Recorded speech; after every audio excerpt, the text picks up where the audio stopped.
Welcome guys, welcome back to our channel. मैं सियाराम आपका स्वागत करता हूं फॉर्मूलेटर के इस धमाकेदार मंच पर। तो हम लोग जो है वो पढ़ रहे थे इलेक्ट्रोमैग्नेटिक वेव। इलेक्ट्रोमैग्नेटिक वेव के मॉड्यूल 1 का आपका जो मोस्ट इंपॉर्टेंट टॉपिक है और जो अप्रोक्सीमेटली जो लास्ट टॉपिक है वो है आपका स्मिथ चार्ट। ठीक है, तो आज हम पढ़ने वाले हैं स्मिथ चार्ट के बारे में कुछ बेसिक चीजें। अगली क्लास में इसका हाई लेवल का वर्जन आ जाएगा।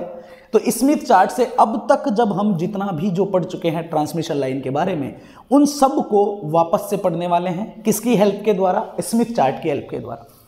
अब देखो जरा ध्यान से सुनो भाई। सबसे पहले कि ये जो स्मिथ चार्ट है ना, ये है क्या सर, ये हम क्यों पढ़ते हैं, इसका रीजन क्या है? तो समझिए कि एक साइंटिस्ट हुए थे, उन साइंटिस्ट का नाम था फिलिप स्मिथ। ठीक है, कौन थे? Philip Smith. ये जो फिलिप स्मिथ भाई साहब थे ना, इन्होंने 1940 में एक चार्ट बनाया। उस चार्ट को इन्होंने खुद के नाम के ऊपर डिफाइन किया, स्मिथ चार्ट। और इस चार्ट की मदद से उन्होंने हमारी कैलकुलेशंस को इजी करने की कोशिश की। अब कौन सी कैलकुलेशंस, जरा समझते हैं। देखो, इन्होंने बोला कि भाई मान लो एक ट्रांसमिशन लाइन का को अगर आप पढ़ रहे हो, मान लो एक ट्रांसमिशन लाइन के बारे में जब आप जान रहे हो, तो ट्रांसमिशन लाइन के बारे में अगर मैं बात करूं तो थोड़ा सा ध्यान से समझने की कोशिश करो कि जैसे मान लो ये जनरेटर है हमारा और यहां से मेरी ट्रांसमिशन लाइन शुरू हुई। अब यहां जाके मेरा क्या लगा हुआ है बेटा? लोड लगा हुआ है। ओके, अब लोड प्रैक्टिकल लाइफ में जो होता है वो ऐसा तो नहीं होता है कि पूरा का पूरा रियल होता है, नहीं। कैसा होता है? कॉम्प्लेक्स होता है। मतलब उसमें सम रियल वैल्यू भी होती है। मतलब अगर मैं लोड की बात करूं तो जेड ऑफ एल जो होता है वो कुछ ऐसा होता है कि उसमें कुछ रियल वैल्यू भी होती है, तो साथ में कुछ इमेजिनरी वैल्यू भी होती है। मतलब इंडक्टर भी लगे होते हैं, कैपेसिटर भी लगे होते हैं।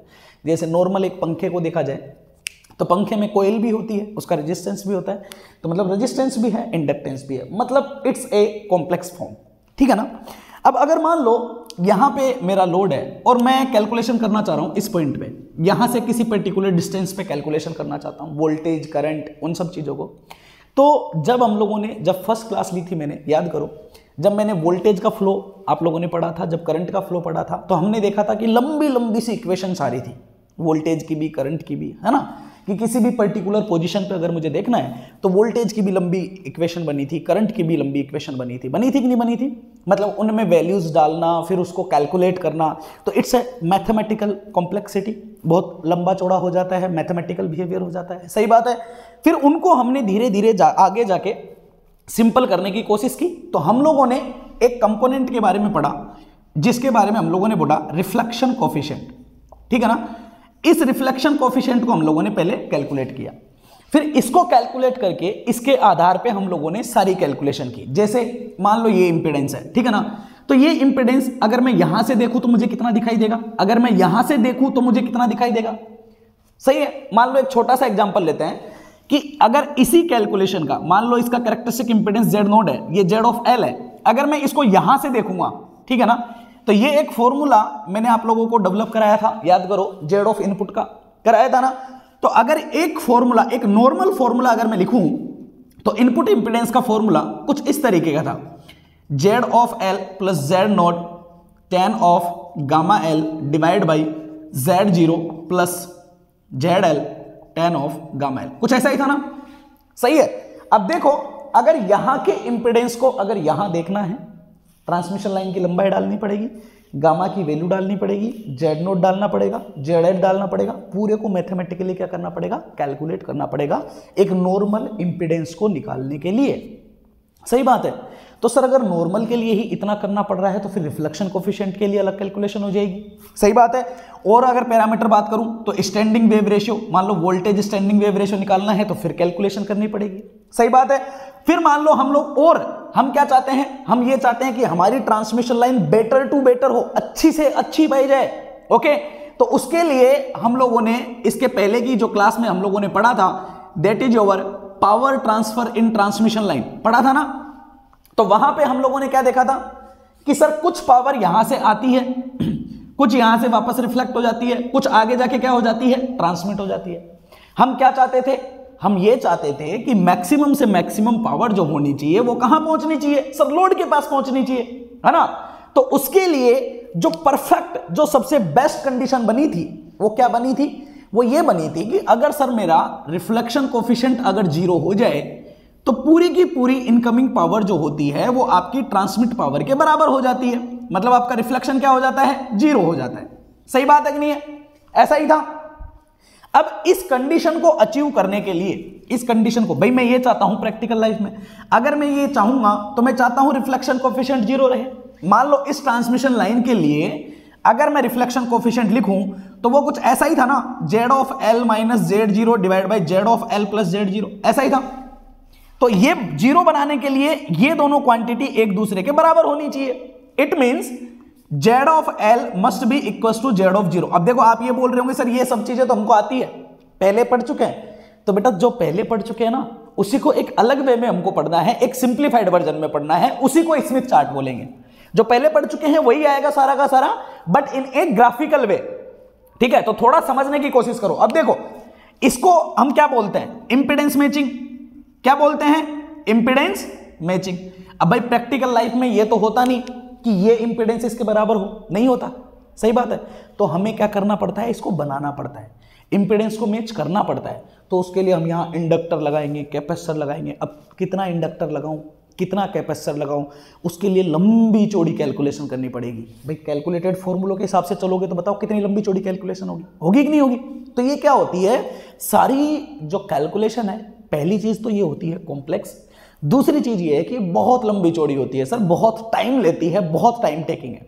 ओके, तो इन सब से बचने के लिए देखो, किस किस चीज से बचने के लिए समझिए। देखो रिफ्लेक्शन कोफिशिएंट डिफाइन करने के लिए, सही बात है, क्योंकि रिफ्लेक्शन कोफिशिएंट डिफाइन कर दिया तो पावर का पता लग जाएगा। ओके, रिफ्लेक्शन कोफिशिएंट डिफाइन करने के लिए, किसी भी पॉइंट पे इंपीडेंस चेकआउट करने के लिए, okay, voltage standing wave ratio देखने के लिए, बिल्कुल सही है ना। पावर मैक्सिमम आगे ट्रांसफर करनी है तो क्या करना पड़ेगा, इंपीडेंस मैचिंग करना पड़ेगा। तो इंपीडेंस मैच करने के लिए इन सब की कैलकुलेशन को, भाई यही है था पूरा का पूरा जो पढ़ा था अब तक, सही है ना।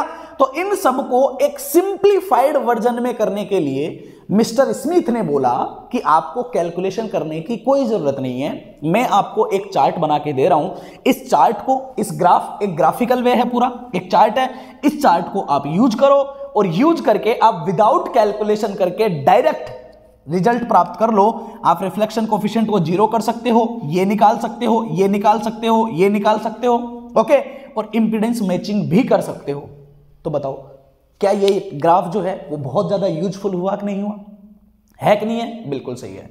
तो देखो जब से इन्होंने बनाया था 1940 में, उसके बाद में काफी टेक्नोलॉजी आई, नई नई आई। आजकल हम लोग कंप्यूटर में बैठे बैठे जो होते हैं ना पूरा, भाई आजकल हमारे पास में जो हो गया स्काडा आ चुका है, पीएलसी आ चुका है, तो उसकी मदद से हम कंप्यूटराइज तरीके से पूरे वोल्टेज, करंट, उन सब का कैलकुलेशन कर लेते हैं। सही बात है, बैठे बैठे। लेकिन अगर हमें एनालिसिस करना हो, जैसे जब हम चीज़ों को बनाते हैं, एक ट्रांसमिशन लाइन खींचते हैं, इंडक्टर लगाते हैं, कैपेसिटर लगाते हैं, तो जब पूरा सिस्टम को जब हम एनालिसिस करते हैं तो आज भी एक सिस्टम को, एक ट्रांसमिशन लाइन को एनालाइज करने के लिए हम लोग इन दिस टाइम भी स्मिथ चार्ट का यूज किया जाता है। मतलब स्मिथ चार्ट जो है वो आज भी यूजफुल है, ठीक है ना। पूरी कैलकुलेशन वगैरह करने के लिए अधिकतर हम स्मिथ चार्ट यूज में नहीं लेते हैं, वो तो आजकल पीएलसी एंड स्काडा के थ्रू पूरा कंप्यूटराइज तरीके से हो जाता है। लेकिन एनालिसिस करने के लिए, क्या करने के लिए बेटा, एनालिसिस करने के लिए आज भी हम लोग स्मिथ चार्ट का क्या लेते हैं, यूज किया जाता है। बिल्कुल क्लियर है ना। अब देखो स्मिथ चार्ट जो होता है ना वो बड़ा ही कॉम्प्लेक्स है। आप देखोगे ना तो उसमें लाइनें ही लाइनें दिखेगी, बहुत सारी। मैं बोर्ड पे बना भी नहीं सकता हूं, बहुत सारी लाइनें दिखेगी, ठीक है ना। तो उसको बनाना बहुत डिफिकल्ट है। हम स्टेप बाय स्टेप मैं उसको छांट छांट के एक एक एक एक करके धीरे धीरे बनाऊंगा। फाइनल में वो पूरा आपका कॉम्प्लेक्स बन जाएगा। तो जब कॉम्प्लेक्स तरीके से पूरा जब वो बन जाएगा तो आपको अपने आप समझ में आ जाएगा कि कौन सी लाइन क्या दिखा रही है, कैसे मुझे क्या करना है, कैसा बिहेवियर मुझे किस तरीके से रिप्रेजेंट करना है। तो हम स्टेप बाय स्टेप पढ़ेंगे। कैसे पढ़ेंगे बेटा, स्टेप बाय स्टेप पढ़ेंगे। तो पूरी कहानी क्लियर है ना अब तक? बिल्कुल सही है, ओके, परफेक्ट है। अब समझिए, देखो इसको मैं हटा देता हूं थोड़ा सा, ठीक है ना। ओके, तो सबसे पहले स्टेप 1, स्टेप 2, ऐसे धीरे धीरे करके एक एक स्टेप करके पढ़ाएंगे। मैं पहले आपको बता देता हूं किस तरीके से हम लोग चलेंगे, ठीक है ना। आप लोग समझ लो अच्छे से चीजों को और ध्यान में रखना। देखो सबसे पहले स्टेप 1 में, ठीक है, मैं आपको पढ़ाऊंगा रिफ्लेक्शन कोफिशिएंट।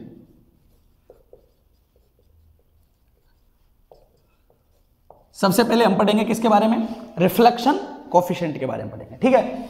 स्टेप 2 पे जब हम चलेंगे, यहां रिफ्लेक्शन कोफिशिएंट के साथ साथ में मैं आप लोगों को क्या भी और बताऊंगा, वोल्टेज स्टैंडिंग वेव रेशियो के बारे में बता दूंगा, ठीक है, और आप लोगों को मैं यहां पे नॉर्मलाइज्ड इंपेडेंस के बारे में बता दूंगा।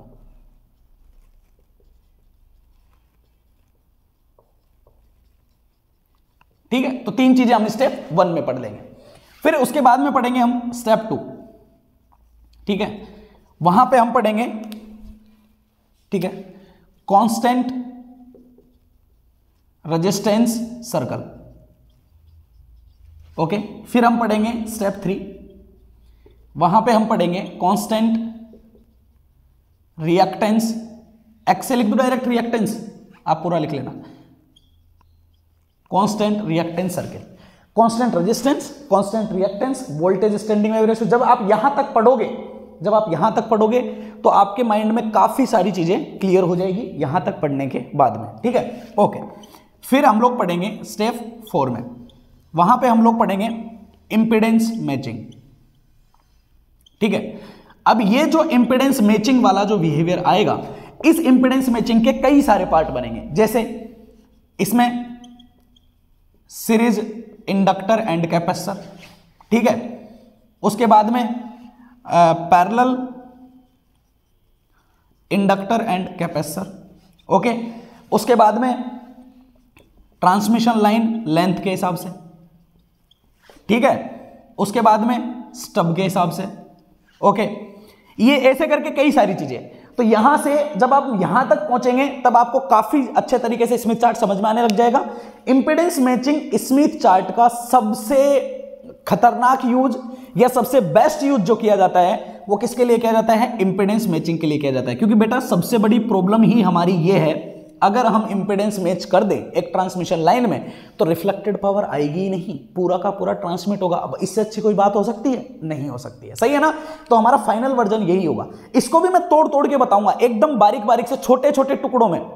तो हम छोटे छोटे टुकड़े कर करके पढ़ेंगे ताकि स्मिथ चार्ट के अंदर की एक एक पॉइंट के बारे में आपको पता लग जाए। क्लियर है कहानी, यहां तक कोई प्रॉब्लम नहीं है, ओके। तो सबसे पहले डिस्कस करते हैं step 1, that is your reflection coefficient. अब समझना, देखो सबसे पहले मैं बात करता हूं बेटा किसकी, रिफ्लेक्शन कोफिशिएंट की, ओके। रिफ्लेक्शन कोफिशिएंट समझना थोड़ा सा, देखो सर रिफ्लेक्शन कोफिशिएंट क्या होता है समझो भाई। रिफ्लेक्शन कोफिशिएंट कुछ ऐसा था कि मान लो ये ट्रांसमिशन लाइन है, इसका इंपेडेंस ZL है, वो Z0 है, और ये यहां पे लगा हुआ है बेटा आपका लोड है, मान ला आपका Z of L, समझ गए।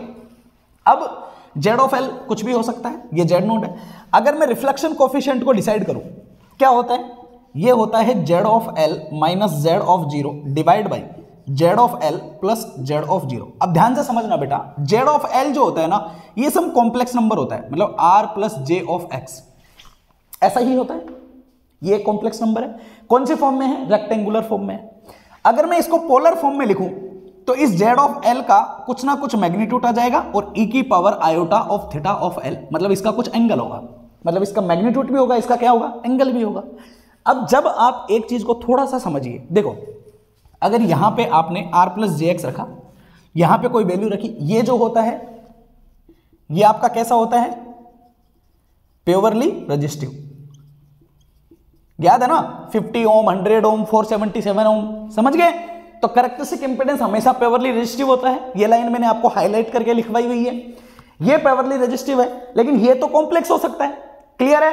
अब अगर मान लो इसकी मैंने कॉम्प्लेक्स वैल्यू रखी, जैसे मान लो सपोज दैट ये मैंने रखा कि R plus J of X रखा, माइनस मान लो इसकी वैल्यू है कोई R0 है या Z0 है, ये मैंने रखा R plus J of X रखा और प्लस रखा R0। तो बताओ इन दोनों का जब आप रिजल्ट निकालोगे तो इसके लिए जो वैल्यू आएगी, क्या वो नंबर भी आपका एक कॉम्प्लेक्स नंबर आएगा या नहीं आएगा। मतलब रिफ्लेक्शन कोफिशिएंट जो होता है वो भी एक कॉम्प्लेक्स होता है। कैसा होता है, कॉम्प्लेक्स, मतलब इसका भी कुछ रियल पोर्शन होगा, इसका भी कोई इमेजिनरी पोर्शन पाया जाएगा। किसका बेटा, रिफ्लेक्शन कोफिशिएंट का। मतलब अगर मैं रिफ्लेक्शन कोफिशिएंट को लिखूं तो मैं ऐसा लिख सकता हूं कि R of reflection coefficient plus JX of reflection coefficient, मतलब इट्स ऑल्सो हैविंग हम some real part and imaginary part also. ये कौन सा फॉर्म है, कौन सा है, रेक्टेंगुलर फॉर्म है। अगर मैं इसको पोलर फॉर्म में लिखूं तो मैं बोल सकता हूं कि रिफ्लेक्शन कोफिशिएंट का कुछ ना कुछ मैग्नीट्यूड होगा, साथ में रिफ्लेक्शन कोफिशिएंट का कुछ ना कुछ एंगल होगा। ध्यान से समझिए, ये चीज बहुत काम आएगी आपके स्मिथ चार्ट में, ठीक है ना। हाँ, ये मैं स्टेप बाय स्टेप जोड़ते हुए चल रहा हूं ताकि स्मिथ चार्ट में आपको आगे कोई परेशानी ना हो, समझना। तो reflection coefficient is also define a complex number, और अगर मैं एक पोलर फॉर्म में लिखूं तो इसका कुछ मैग्नीट्यूड पाया जाएगा एंड इसका कुछ क्या पाया जाएगा, आपका एंगल पाया जाएगा। अब समझिए ये किस चीज की इक्वेशन है, सम मैग्नीट्यूड e की पावर आयोटा थीटा। ये किस चीज की इक्वेशन है, क्या मैं बोल सकता हूं कि ये एक सर्कल को डिफाइन कर रहा है? किसको डिफाइन कर रहा है, सर्कल को। क्यों बेटा, सर्कल की इक्वेशन भी तो ऐसी होती है, r e की पावर आयोटा थीटा, जहां ये होती है रेडियस और ये क्या होता है, एंगल होता है भाई। ये क्या होती है, रेडियस होती है, ये क्या होता है, एंगल होता है। इसका मतलब क्या हुआ, इसका मतलब ये हुआ कि अगर मुझे रिफ्लेक्शन कोफिशिएंट को एक ग्राफिकल वे में दिखाना है तो उसका रिप्रेजेंटेशन एक क्या हो सकता है, सर्कल हो सकता है। क्या हो सकता है, सर्कल हो सकता है। तो यहां से एक बात समझ में आई भाई, स्मिथ चार्ट क्या है, स्मिथ चार्ट एक ग्राफ है। क्या है बेटा, एक ग्राफ है, ग्राफिकल वे में ही तो दिखाया ना सबको।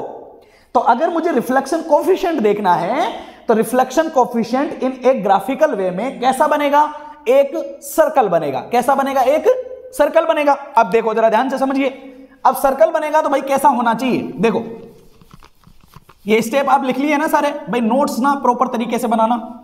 ओके, देखो बेटा, तो सर मान लो एक सर्कल बनेगा, चलो ठीक है भाई, मैंने मान लिया कि एक सर्कल बनेगा, मतलब सर्कल बनेगा तो कुछ ऐसा होना चाहिए, ठीक है ना भाई, कॉम्प्लेक्स नंबर है। ओके, तो इसमें दो चीजें हैं, रियल और इमेजिनरी। ओके, तो मान लो ये एक्सिस है आपकी रियल एक्सिस और ये एक्सिस है मान लो आपकी कौन सी, इमेजिनरी एक्सिस। तो इस तरीके से एक क्या बनेगा, सर्कल बनेगा।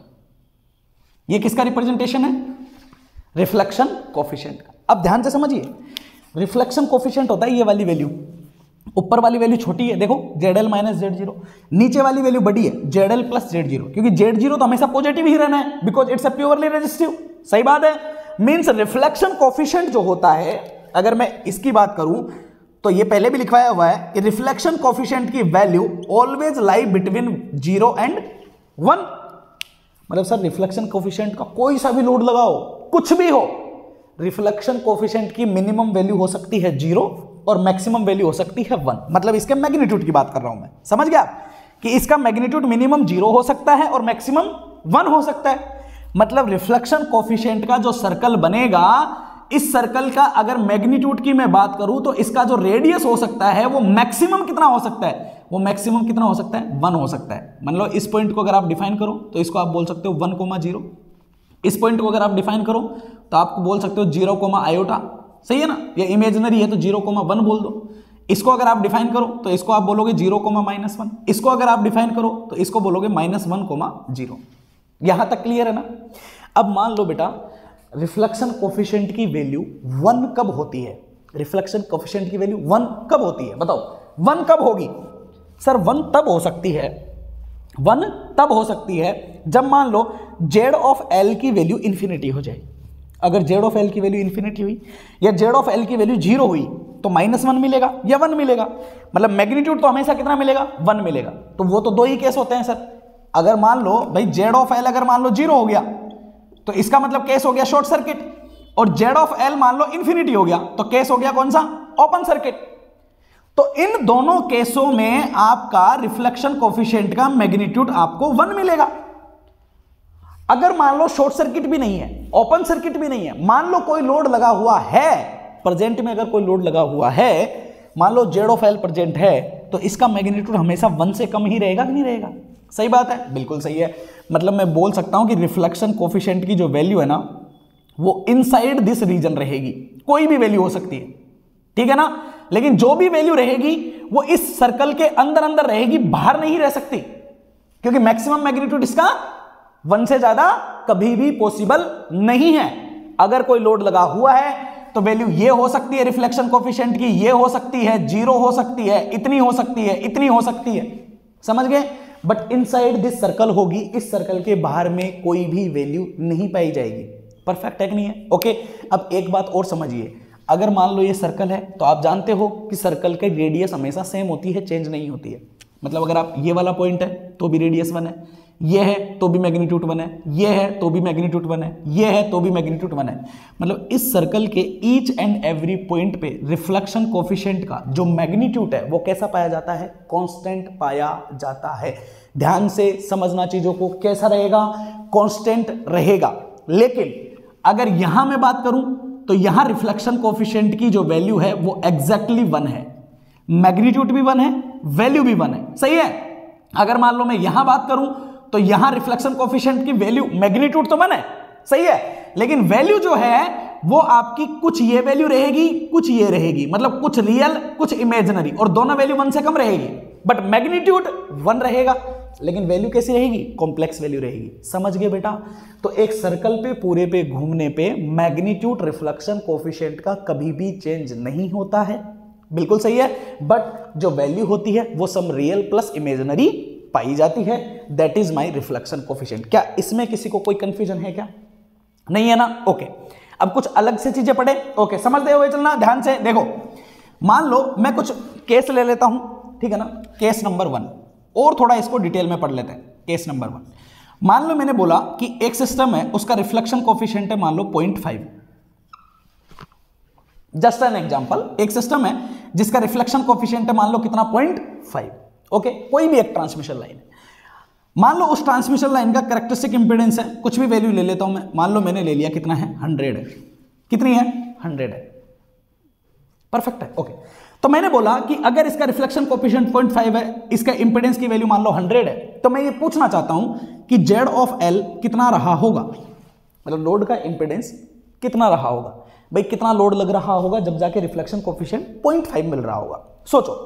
तो हमारे पास फॉर्मूला है ये, Z ऑफ L का फॉर्मूला भी डेवलप किया था। अगर इससे मैं Z ऑफ L का फॉर्मूला डेवलप करूं तो वो कुछ ऐसा मिलेगा कि Z ऑफ L जो होगा दैट इज ओवर 1 माइनस नीटा डिवाइड बाई 1 प्लस नीटा। कुछ ऐसा ही होता है, एग्जैक्ट सही वैल्यू है। That's my Z0, that's my Z0। ऐसा ही होगा ना? जरा चेकआउट कर लेना। अगर इसको इधर ले जाओगे, ठीक है ना, तो this is Z of L plus Z0, ठीक है। इसको इधर से ले जाओगे तो ये माइनस बन जाएगा, तो 1 माइनस नीचे आएगा बेटा, ठीक है, ऊपर प्लस आएगा, नीचे माइनस आएगा। ओके, क्लियर है? ऐसा ही रहेगा। अब देखो क्या वैल्यू होनी चाहिए। अगर मैं Z ऑफ L निकालूं, this is my 100 multiply with 1 plus 0.5, it means it's 1.5, 1 minus 0.5, it means it's 0.5, ये 3 हो गया, तो ये वैल्यू कितनी आ गई? 300 ओम। मतलब ये जो वैल्यू मिली है ये एग्जैक्टली कैसी मिली है? रियल मिली है। ये वैल्यू थी वो तो रियल होती है हमेशा, ओम में है। रिफ्लेक्शन कोफिशिएंट कितना है? 0.5 है। अगर मैं ग्राफिकल वे में दिखाऊं, किस में दिखाऊं बेटा? ग्राफिकल वे में। तो सोचो, रिफ्लेक्शन कोफिशिएंट ये सर्कल है भाई, ठीक है ना? कितना मैग्नीट्यूड है? 0.5। तो मैंने एक ये मैक्सिमम 1 का सर्कल बना दिया। 0.5 वैल्यू कहीं यहां लाई करेगी रिफ्लेक्शन कोफिशिएंट की। कैसी है ये वैल्यू? एग्जैक्टली रियल वैल्यू है सर। कोई इमेजिनरी पार्ट है क्या इसमें? नहीं है। है क्या? नहीं है। तो जो आपको Z ऑफ L मिला वो भी आपको एग्जैक्टली कैसा मिला है? रियल मिला है, प्योरली रेजिस्टिव मिला है। इसका क्या मतलब है कि सर अगर रिफ्लेक्शन कोफिशिएंट भी अगर आपका रियल है तो इसका मतलब आपका Z ऑफ L भी रियल ही रहा होगा। Z ऑफ L भी आपका रियल ही रहा होगा। समझ में आई कहानी? नहीं आई? ओके। अब अगर मान लो रिफ्लेक्शन कोफिशिएंट की वैल्यू कुछ और होती, जैसे कि मान लो केस नंबर 2, मैंने बोला कि सपोज दैट मेरा रिफ्लेक्शन कोफिशिएंट जो है वो है आपका मैग्नीट्यूड आपका 1 रहना चाहिए हमेशा, ठीक है ना? ओके, तो इट्स लाइक मैग्नीट्यूड 1 या 1 से छोटा होना चाहिए, ठीक है ना? 1 से बड़ा नहीं होना चाहिए। तो 1 से छोटे की कोई भी वैल्यू ले लो। मान लो आप लोगों ने ले लिया reflection coefficient like 0.4 plus iota 0.5, ठीक है, ये हो गया 0.25, 25, ये हो गया 0.16। तो 25 और 10 35, 35 और 6 41, 41। तो 1 से छोटा ही है। ओके, ठीक है। तो मान लो कोई भी ये रिफ्लेक्शन कोफिशिएंट, मैंने कोई भी केस ले लिया, मान लो ऐसा मेरे पास रिफ्लेक्शन कोफिशिएंट पाया गया। Z ऑफ 0 हम लोगों ने कितना मान रखा है सर? इट्स 100 ओम। तो बेटा Z ऑफ L क्या होना चाहिए? चेकआउट करो जरा, क्या होना चाहिए? 100 multiply with 1 plus 0.4 plus iota 0.5 divide by 1 minus 0.4 plus iota 0.5, ये पूरा ब्रैकेट में है, ठीक है ना। तो क्या मिलेगा चेक करो जरा, देखो अगर आप इसको कैलकुलेट करोगे तो ये आपको मिलेगा 100। इसको जब आप पूरे को कैलकुलेट करोगे तो ये आपको कुछ ऐसा मिलेगा, some R plus J of X, यहां पॉजिटिव वैल्यू मिलेगी। इसको कैलकुलेट करके देख लेना, आप कैलकुलेट करोगे तो आपको मिलेगा, ऊपर मिलेगा आपको 1 plus 0.4, it means 1.4 plus iota 0.5 divide by, नीचे इसको कैलकुलेट करोगे तो ये मिलेगा 0.6 माइनस आयोटा 0.5। ऊपर नीचे इस वैल्यू को ऊपर नीचे मल्टीप्लाई करके देख लेना तो आपको कुछ ऐसा मिलेगा। सही बात है, मतलब जब आपने इसकी जो वैल्यू ली, अगर उसकी वैल्यू में यहां आयोटा ऑफ समथिंग है, कौन सा है पॉजिटिव, कौन सा है पॉजिटिव, समझ गए। तो जब आपने लोड को देखा तो यहां भी आपको जे ऑफ एक्स के आगे जो साइन मिलेगा वो कौन सा मिलेगा, पॉजिटिव मिलेगा। अब एक चीज को आप ध्यान से समझना, जब आपका लोड कैसा होता है, इंडक्टिव होता है। कौन सा होता है बेटा, इंडक्टिव। तो आप क्या लिखते हो, आप लिखते हो ना R plus J omega L, लिखते हो कि नहीं लिखते हो। यहां पे साइन कौन सा होता है, पॉजिटिव होता है। मतलब अगर लोड इंडक्टिव है तो रिफ्लेक्शन कोफिशिएंट में भी यहां बीच में पॉजिटिव साइन पाया जाएगा। सही बात है, ओके। चलो एक काम करते हैं, एक परफेक्ट ही एग्जांपल लेता हूं मैं, थोड़ा समझिए। इसमें आप कंफ्यूज हो रहे हो तो रियल वाला एग्जांपल ले लेता हूं। देखो अगर मान लो पॉजिटिव समझना है भाई हमको, मान लो रिफ्लेक्शन कोफिशिएंट की वैल्यू आयोटा है, यहां पहुंच गए, पॉजिटिव है, पॉजिटिव है। मैग्नीट्यूड कितना है इसका, 1 है, एंगल कितना है 90 डिग्री है। अगर आप इसको लिखोगे तो मैग्नीट्यूड इसका 1 है, एंगल कितना है 90 डिग्री। अब देखो जरा जेड ऑफ एल क्या पाया जाएगा, चेक कर लो। ये हो गया 100 minus iota 1 plus iota divide by 1 minus iota. Check करके देखो, इसको निकालोगे तो कैसे कैलकुलेट करोगे, ऊपर 1 प्लस आयोटा से मल्टीप्लाई करो, नीचे भी 1 प्लस आयोटा से मल्टीप्लाई करो, क्या बनेगा चेकआउट करो। 100 इनका ये दोनों तो मल्टीप्लाई होकर स्क्वायर हो गया, तो A square 1 B square minus 1 plus 2 times of iota divide by, ये क्या बनेगा A minus B, A plus B, A square minus B square. तो 1 का स्क्वायर माइनस आयोटा स्क्वायर करोगे तो -1, तो +1 मिल जाएगा। कितना मिला देखो, 1 माइनस 1 तो हो गया 0, ऊपर मिला 2 आयोटा, नीचे मिला 2, 2 से 2 कैंसिल आउट, आयोटा, मतलब आपको मिला 100 ऑफ आयोटा या 100 ऑफ जे। बताओ ये क्या है, इंडक्टर है कैपेसिटर है, सर ये इंडक्टर ही हो सकता है क्योंकि इंडक्टर होता है जे ओमेगा एल, कैपेसिटर तो minus J divide by omega C होता है। कैपेसिटर का इंपेडेंस तो ये होता है, ये किसका हो सकता है, ये सिर्फ और सिर्फ इंडक्टर का हो सकता है। मतलब अगर रिफ्लेक्शन कोफिशिएंट से आपको ये पता लग जाएगा कि आपका जो लोड है वो इंडक्टिव है या कैपेसिटिव है। मैं आपको यहां पे ये बात बताने की कोशिश कर रहा हूं कि रिफ्लेक्शन कोफिशिएंट वो इंसान है कि अगर आपको रिफ्लेक्शन कोफिशिएंट पता लग गया तो आप डायरेक्ट लोड के बारे में इतना प्रिडिक्ट कर सकते हो कि जो लोड है वो प्योरली रेजिस्टिव है, इंडक्टिव है या कैपेसिटिव है।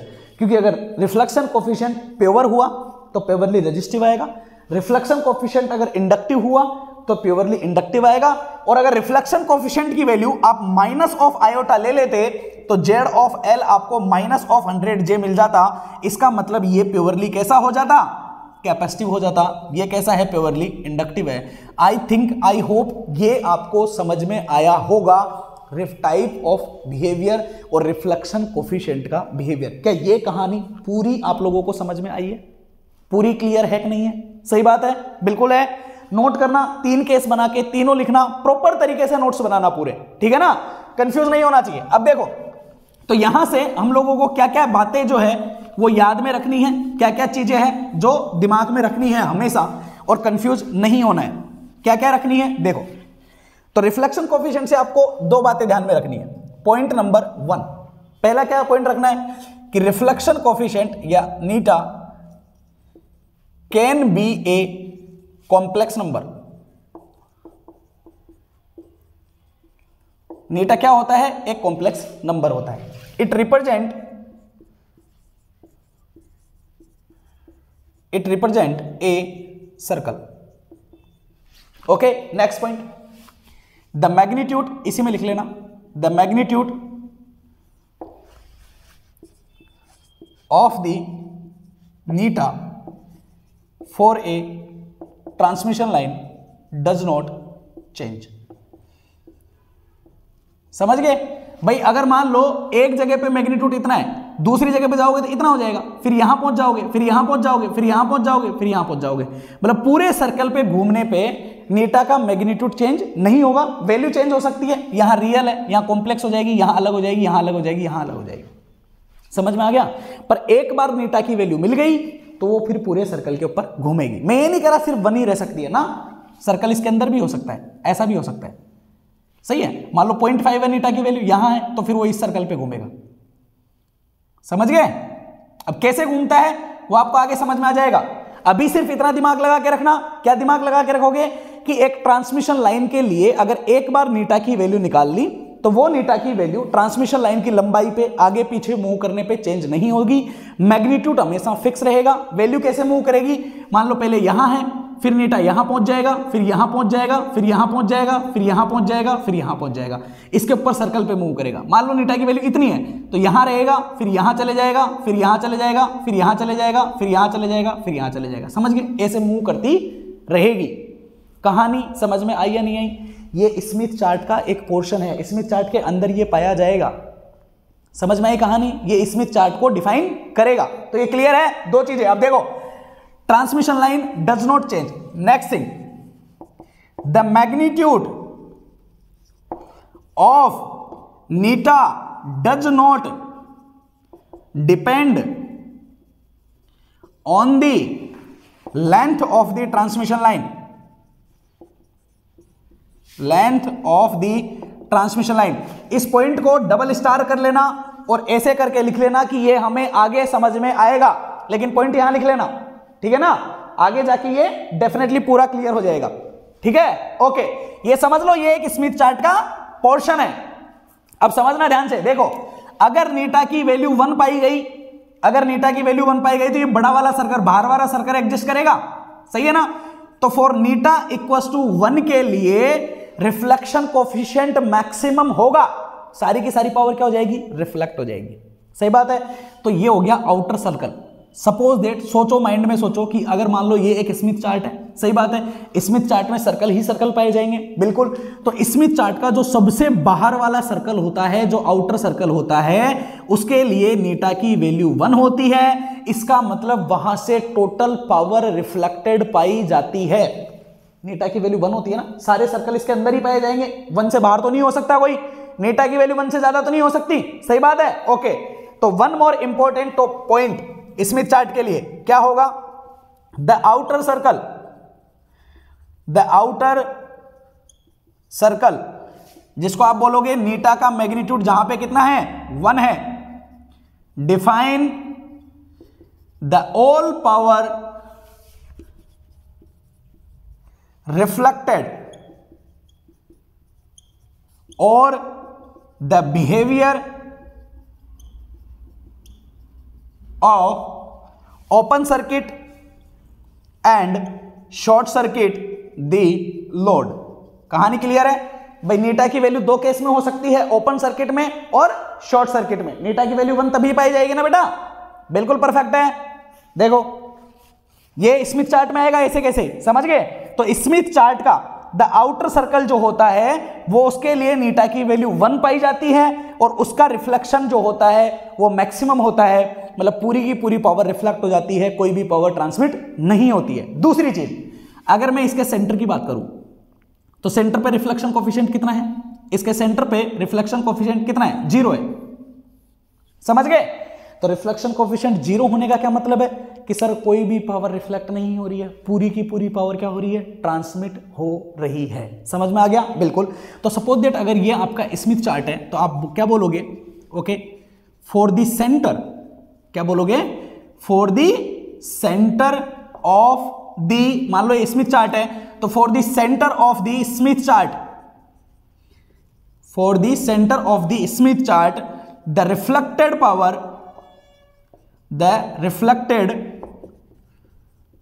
Power will be 0। कितनी रहने वाली है? 0 रहने वाली है। अगर रिफ्लेक्टेड पावर बिल्कुल 0 है तो इसका मतलब क्या है?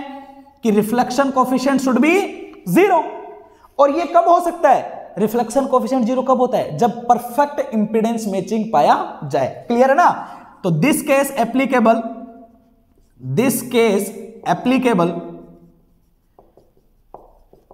फॉर द इंपीडेंस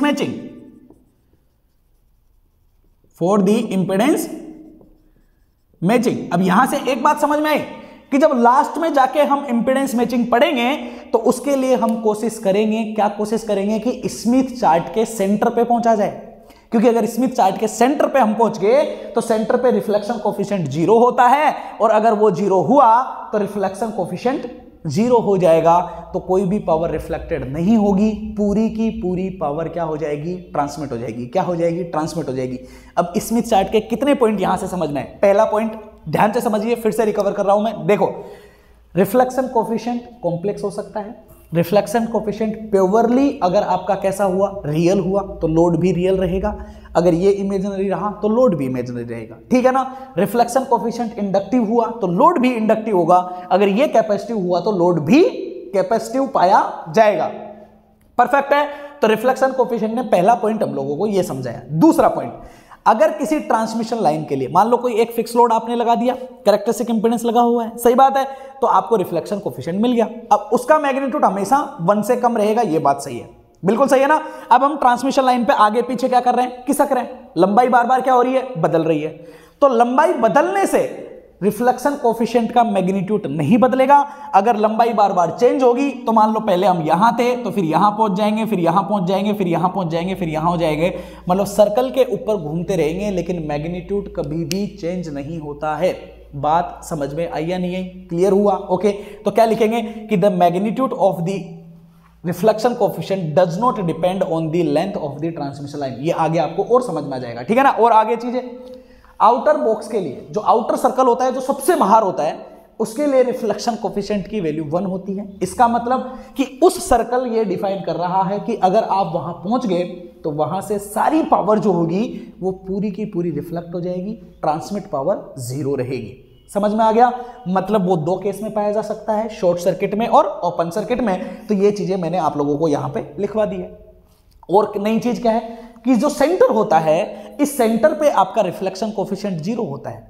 मतलब स्मिथ चार्ट जो होगा, स्मिथ चार्ट का सेंटर जो पाया जाएगा, ठीक है ना? मैं ये नहीं कह रहा ये स्मिथ चार्ट, पर समझिए स्मिथ चार्ट का जो भी सेंटर पाया जाएगा उस सेंटर पे रिफ्लेक्शन कोएफिशिएंट 0 पाया जाएगा। इसका मतलब होगा कि वहां से कोई भी रिफ्लेक्शन नहीं होगा, पूरी की पूरी पावर क्या पाई जाएगी? ट्रांसमिट पाई जाएगी। परफेक्ट है? तो अगर पूरी पावर ट्रांसमिटेड होगी तो रिफ्लेक्शन पावर 0 हो जाएगी, और इसको हम बोलेंगे परफेक्ट इंपीडेंस मैचिंग। क्या बोलेंगे? Perfect impedance matching. तो देखो, एक रिफ्लेक्शन कोएफिशिएंट ने कितनी बातें हम लोगों को समझा दी है, किसके हिसाब से? स्मिथ चार्ट के हिसाब से। कहानी समझ में आई? तो स्टेप 1 हमारा क्लियर हो गया।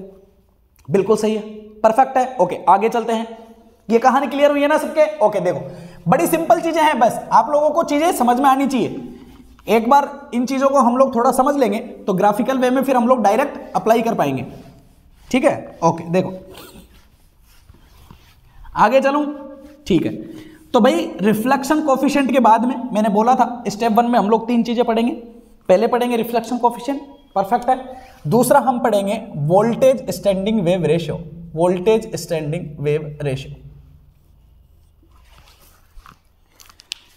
Voltage standing wave ratio can be defined between 0 to infinity. सही बात है? वोल्टेज स्टैंडिंग वेव रेशियो क्या होती है? इसका फॉर्मूला ये कुछ ऐसा होता है, 1 plus reflection coefficient divide by 1 minus reflection coefficient. But most important thing कि यहां पे क्या आता है? मैग्नीट्यूड आता है।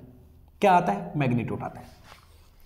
अब एक रिफ्लेक्शन कोएफिशिएंट का कर्व तो आप लोग समझ ही चुके हो, सही बात है। अब भाई रिफ्लेक्शन कोएफिशिएंट ट्रांसमिशन लाइन की लंबाई के ऊपर भी डिपेंड नहीं कर रहा है, परफेक्ट है। अब समझिए, मान लो किसी ट्रांसमिशन लाइन का रिफ्लेक्शन कोएफिशिएंट है 0.5, कितना है? 0.5, मतलब वो यहां पे है, परफेक्ट, ठीक है।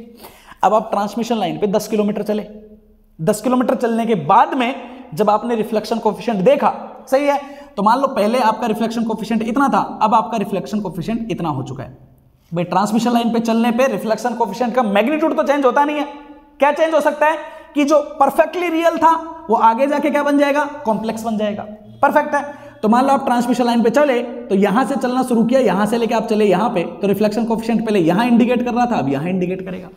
मान लो और ज्यादा चले तो यहां से मूव करता हुआ यहां आ जाएगा, और ज्यादा चले यहां से मूव करता यहां आ जाएगा, और चलोगे यहां से मूव करता हुआ यहां पहुंच जाएगा। लेकिन ये कितना भी मूव करे रहेगा हमेशा किसके ऊपर? एक सर्कल के ऊपर। किसके ऊपर पाया जाएगा बेटा? एक सर्कल के ऊपर। मतलब magnitude of the reflection coefficient does not depend on the length of the transmission line. समझ में आई बात या नहीं आई? बिल्कुल सही है। मतलब सर मैग्नीट्यूड कभी भी चेंज नहीं होता है, और अगर बेटा मैग्नीट्यूड चेंज नहीं होगा तो क्या voltage standing wave ratio change हो सकता है क्या? क्योंकि इसमें तो मैग्नीट्यूड आता है। हो सकता है चेंज? नहीं हो सकता। इसका मतलब कि रिफ्लेक्शन कोएफिशिएंट का जो कर्व होता है, पूरे के पूरे कर्व पे वोल्टेज स्टैंडिंग वेव रेशियो कैसा रहता है? कांस्टेंट पाया जाता है, या स्टैंडिंग वेव रेशियो भी बोल सकते हो आप। ये कैसा रहता है? कांस्टेंट रहता है। तो यहां से ना एक मोस्ट इंपॉर्टेंट बात और समझ में आ गई। क्या समझ में आ गई? समझिए कि जिसका सेंटर है, देखो अब ध्यान से समझना ये कौन सा सर्कल है। क्या बोला है मैंने? उस चीज को क्लियर करना। आउटर जो सर्कल था उसको मैंने बोला है स्मिथ चार्ट का आउटर सर्कल। इस सेंटर को मैंने बोला है स्मिथ चार्ट का सेंटर। क्या बोला है मैंने? स्मिथ चार्ट का सेंटर बोला है मैंने, इसको समझना। तो स्मिथ चार्ट के सेंटर को सेंटर मान के बनाया हुआ सर्कल, स्मिथ चार्ट के सेंटर को सेंटर मान के बनाए हुए सर्कल के ऊपर रिफ्लेक्शन कोएफिशिएंट का मैग्नीट्यूड कभी भी चेंज नहीं होता है। और अगर मैग्नीट्यूड चेंज नहीं होगा तो वोल्टेज स्टैंडिंग वेव रेशियो भी चेंज नहीं होगा बेटा, क्योंकि इसमें यहां पे क्या आता है? मैग्नीट्यूड ही आता है। समझ गए कहानी? बिल्कुल। तो ये जो कर्व होते हैं ना, इन कर्व को हम पता है क्या और बोलते हैं? इनका एक नाम और होता है, इनको हम बोलते हैं कांस्टेंट स्टैंडिंग वेव रेशियो। समझ में आया? Constant standing wave ratio curve. मतलब इन कर्व के ऊपर स्टैंडिंग वेव रेशियो कभी भी चेंज नहीं होता है, हमेशा क्या पाया जाता है? कांस्टेंट पाया जाता है। समझ गए? ओके। तो यहां पे एक लाइन आप मोस्ट इंपॉर्टेंट करके लिखना। क्या लिखोगे? ठीक है ना? Circle in the Smith chart, circle in the Smith chart that having the center at the center of the Smith chart,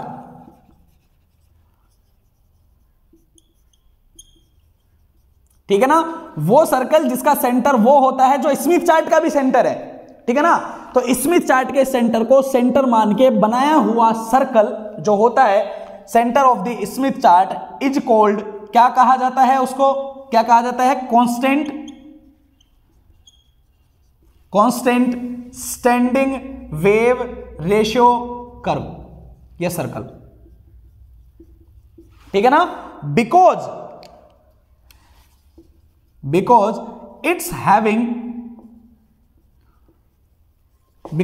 having a constant magnitude of reflection coefficient। समझ गए? मतलब इसकी वैल्यू कैसी रहेगी? कांस्टेंट रहेगी। समझ गए कहानी? ओके। तो इनको क्या कहा जाएगा? Constant voltage standing wave ratio या स्टैंडिंग वेव रेशियो कर्व। दो कहानियां क्लियर हुई है यहां पे। समझ में आई कहानी? ध्यान से समझना चीजों को बेटा, ध्यान से समझोगे तो आप कामयाब रहोगे, ध्यान से नहीं समझोगे तो प्रॉब्लम हो जाएगी। तो स्टेप 1 में रिफ्लेक्शन कोएफिशिएंट समझे, वहां से जो पॉइंट निकल के आए वो आपके माइंड में सेट रहने चाहिए। दूसरा, वोल्टेज स्टैंडिंग वेव रेशियो अगर निकालना है तो वोल्टेज स्टैंडिंग वेव रेशियो जो है वो पूरा का पूरा रिफ्लेक्शन कोएफिशिएंट के ऊपर ही डिपेंडेंट है, तो इसके कर्व से ही वोल्टेज स्टैंडिंग वेव रेशियो आपको मिल जाने वाला है। समझ गए? पॉइंट्स याद रखना, कैसे मिलेगा वो तो 2 मिनट का काम है। कर्व को समझाना कि ये ऐसे मिल गया, ये ऐसे मिल गया, ये ऐसे मिल गया, क्लियर हो जाएगा, कर्व को देखते ही समझ में आ जाएगा। पर these points are very important. बाल की खाल निकालने के लिए ये पॉइंट्स बहुत इंपॉर्टेंट है, ध्यान से समझना। क्या बोलोगे? कि the circle of the Smith chart that having the centre, कौन सा सेंटर? वही सेंटर जो स्मिथ चार्ट का भी सेंटर है। समझ गए? अगर ऐसा सर्कल है तो उस सर्कल को हम बोलेंगे कांस्टेंट स्टैंडिंग वेव रेशियो का सर्कल या कर्व। और उस कर्व की क्या खास बात है कि उस पे magnitude of the reflection coefficient will be always remain same और कांस्टेंट। बिल्कुल क्लियर है कहानी? ओके, नेक्स्ट थिंग, ये आपका स्टेप 1 आई थिंक आप लोगों का क्लियर रहा होगा। अब मैंने वहां पे एक वर्ड और बोल रखा है, स्टेप 1 पूरा क्लियर है ना? ओके, ये दोनों चीजें बड़ी इंपॉर्टेंट थी। अब देखो जरा चीजें समझिए। अब हम लोग थोड़ा सा स्मिथ चार्ट के बारे में डिसाइड करते हैं, या थोड़ा स्मिथ चार्ट के कर्व बनाना शुरू करते हैं। ये पॉइंट सारे ध्यान रखना, ठीक है ना, यूजफुल रहेंगे स्मिथ चार्ट में बहुत ज्यादा। अब समझिए बेटा, देखो ओके, मैंने एक टर्म और लिखवाई थी नॉर्मलाइज इंपेडेंस।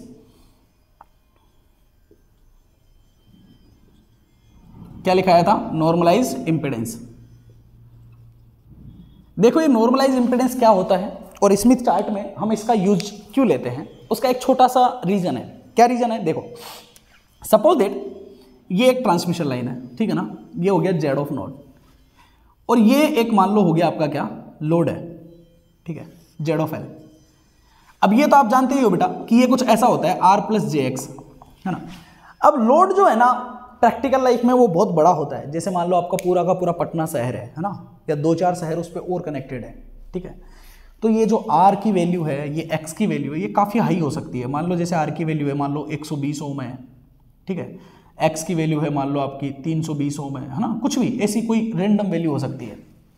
अब एक कर्व पे अगर मान लो आप 120 को, 200 को, 400 को अगर आप डिफाइन करोगे तो सोचो कितनी सारी लाइनें बनानी पड़ेगी। 0 1 2 3 4 5 220 204 205 है, और 0 1 ही नहीं हो सकता। 0 और 1 के बीच में डिफाइन करोगे तो 0.1 0.2 0.3 0.4 0.5 0.0111, कितनी सारी लाइनें हो सकती है? बहुत सारी हो सकती है। समझ में आया? तो ये नंबर्स काफ़ी बड़े होने की वजह से आपका जो कर्व होता है ना, उस कर्व में बहुत ज़्यादा नंबर रिप्रेजेंट करोगे। मान लो बारीक बारीक लाइनें खींचोगे, ये लाइन मान लो 1 ओम को दिखा रही है, ये 1.1 को दिखा रही है, ये मान लो 1.2 को दिखा रही है, ये मान लो 1.3 को दिखा रही है। ऐसे बनाते जाओगे तो मान लो 250 ओम को दिखाना होगा तो कितनी सारी लाइनें बनानी पड़ेगी? 250 ओम तो बहुत ज़्यादा आगे जाके आएगा। सही बात है। तो ये वैल्यू जितनी ज़्यादा बड़ी होती है, इसको इस स्मिथ चार्ट में बनाने के लिए उतना ही डिफिकल्टी होती है, क्योंकि कॉम्प्लेक्स हो जाएगा, बहुत ज़्यादा बनेगा ही नहीं स्मिथ चार्ट। सही बात है ना। अब स्मिथ चार्ट में अगर किसी रेजिस्टेंस की कोई लाइन ही नहीं हो तो आप उसको कैसे डिफाइन कर पाओगे? भाई मान लो 250 आ गया, स्मिथ चार्ट में मान लो आर की वैल्यू है 120, और जो आपने कर्व बनाया रियल में 120 है। मान लो आपने कर्व बनाया, उसमें आपने रेजिस्टेंस दिखा रखा है 0 से शुरू करके, मान लो वो आपका 8 ओम तक का कर्व है, इतना ही कर्व है, इतनी ही लाइनें उसमें खींच रखी है, उससे ज्यादा लाइन है ही नहीं। तो 120 को इस कर्व में आप दिखा सकते हो क्या? नहीं, क्योंकि सर 120 तो इस रेंज में आया ही नहीं। तो कर्व 120 बनाने के लिए बहुत लंबा चौड़ा कैलकुलेटेड हो जाएगा, बहुत डिफिकल्ट हो जाएगा। सही है ना। तो हमने कहा कि एक काम करते हैं, एक अलग से इंपेडेंस डिफाइन करते हैं। कैसे? ये जेड ऑफ एल है, ये जेड जीरो है, ठीक है ना। तो उन्होंने कहा एक नॉर्मलाइज इंपेडेंस डिफाइन कर देते हैं। मान लो ये स्मॉल जेड से लिख देता हूं मैं, ये स्मॉल जेड है भाई, ठीक है ना, ऐसे घुमा के लिखा है। तो लोड का नॉर्मलाइज इंपेडेंस लिखा, तो उन्होंने बोला कि इसको आप एक काम करो, ऐसे लिख दो, Z of L divide by Z of zero. इससे क्या होगा? इससे ये होगा कि भाई मान लो इसकी वैल्यू है आपकी आर प्लस जे एक्स, ठीक है ना, ये कॉम्प्लेक्स वैल्यू है। अब ये वैल्यू तो आप जानते हो कि ये वैल्यू हमेशा प्योरली कैसी होती है? रेजिस्टिव होती है। ये तो आप जानते ही हो, कैरेक्टरिस्टिक इंपेडेंस। तो ये वैल्यू तो आपकी कॉम्प्लेक्स हो नहीं सकती, ये तो आपकी प्योरली रेजिस्टिव है। सही बात है। सपोज दैट वैल्यू कुछ ऐसी थी कि 120 प्लस जे 320 था, ठीक है ना। अब मान लो जेड नोट की वैल्यू है कितनी? 200 है ना। तो अगर आप इसको डिवाइड करोगे तो यहां से जब आपको वैल्यू मिलेगी तो ये वैल्यू भी बहुत छोटी मिलेगी, ये वैल्यू भी बहुत छोटी मिलेगी। मिलेगा तो कुछ ऐसा ही R plus J of X. तो क्या लोड का बिहेवियर चेंज हो गया क्या? नहीं, पहले भी आर प्लस जे एक्स में था, अभी भी आर प्लस जे एक्स में है, पर ये वैल्यू जो है ना वो छोटी हो गई है। तो छोटी हो गई है ना, तो इसको कर्व पे डिफाइन करना कि भाई यहां पे है, इजी हो जाएगा। 120 को हम डिफाइन नहीं कर पा रहे थे, 120 डिवाइड बाई 200 करेंगे तो 1 से भी कम आ जाएगा, तो 0 से 8 की रेंज में आ जाएगा कि नहीं आ जाएगा? सही बात है। मैं ये नहीं कह रहा कि स्मिथ चार्ट की रेंज 0 से 8 तक होती है, ये नहीं कह रहा मैं बोल रहा हूं कि वैल्यू को छोटा कर लो ताकि कर्व पे आसानी से हम उसे दिखा सके। तो हम इसको आसानी से कर्व पे रिप्रेजेंट कर पाएंगे, इसको हम कर्व पे रिप्रेजेंट नहीं कर पाएंगे। समझ गए? बाकी नॉर्मलाइज इंपेडेंस को ये अलग से इंपेडेंस नहीं है बेटा, अलग से इसका कोई बिहेवियर नहीं है, कोई इसका लेना देना नहीं है, सिर्फ करू पे दिखाने के लिए, because Z not purely resistive है, तो इसको इससे डिवाइड करेंगे तो सिस्टम पे कोई फर्क नहीं पड़ेगा। इसको हम करू पे दिखा सकते हैं, इसको हम करू पे नहीं दिखा पाएंगे, इसलिए हम स्मिथ चार्ट में अधिकतर जो इंपेडेंस यूज में लेते हैं वो कौन सा होता है, नॉर्मलाइज इंपेडेंस होता है। नॉर्मलाइज इंपेडेंस से करू पे इंडिकेट करके कैलकुलेशन डिफाइन कर लेते हैं, ठीक है। फिर एग्जैक्ट आंसर निकालने के लिए इस जेड ऑफ एल को वापस मल्टीप्लाई कर देते हैं किससे, जेड जीरो से, तो हमारा किस्सा खत्म हो जाता है, हमें परफेक्ट आंसर मिल जाता है। कहानी समझ में आई, क्लियर है? तो अब हम चलते हैं अगले स्टेप पे, दैट इज माई स्टेप 2।